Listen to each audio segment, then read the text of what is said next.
मुझे सोमनाथ शर्मा कहते हैं, मेजर सोमनाथ शर्मा।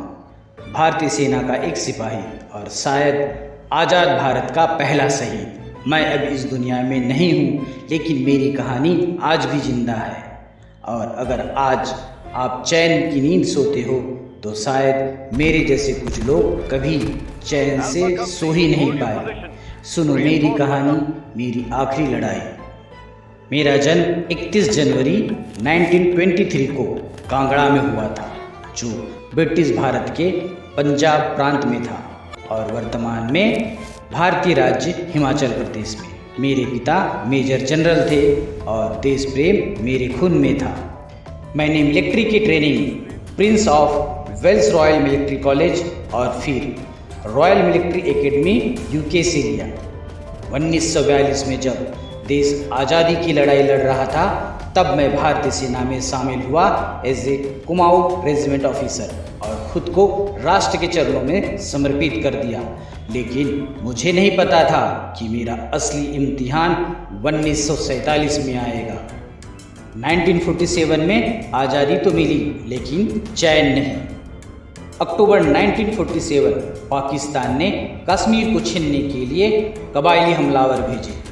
हजारों की संख्या में आए वो लोग निर्दोषों को मारा, औरतों को अपमान किया। बडगाम और श्रीनगर की ओर बढ़ते कदम पूरे कश्मीर को निगल सकते थे। कश्मीर के महाराजा ने भारत से मदद मांगी और हमें भेजा गया मोर्चे पे। हमारी ड्यूटी थी श्रीनगर एयरपोर्ट को किसी भी कीमत पर बचाना। उस समय हम 120 जवान थे और सामने से आ रही थी दुश्मनों की 700 की भीड़। हम जानते थे कि कोई आसान लड़ाई नहीं होगी, लेकिन पीछे हटना हमारे खून में नहीं था। जंग शुरू हुई, गोलियों की बौछार, सेल का विस्फोट, तभी एक धमाका हुआ और मेरा बायां हाथ घायल हो गया। खून बह रहा था, दर्द असहनीय था, लेकिन मेरे जवान लड़ रहे थे। कैसे मैं पीछे हटता।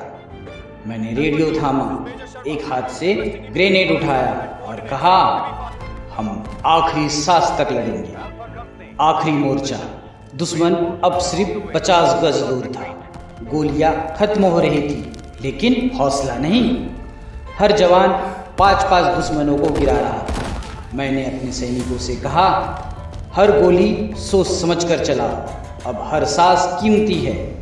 मेरी वर्दी खून से भीग गई थी, लेकिन मैं आदेश देता रहा और फिर एक और मोर्टार गिरा और सब कुछ अंधेरा हो गया। मैं गिर पड़ा। अलविदा भारत माता।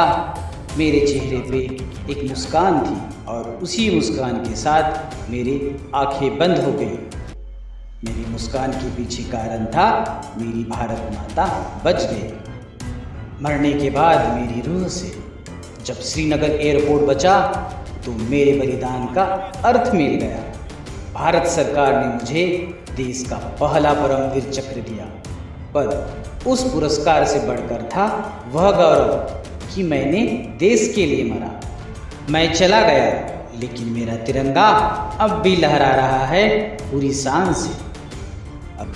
अगर मेरी कहानी ने तुम्हें छू लिया हो तो इसे साझा करो, ताकि हर हिंदुस्तानी को पता चले कि उसकी आज़ादी की कीमत क्या है। कमेंट में लिखें, जय हिंद, जय भारत।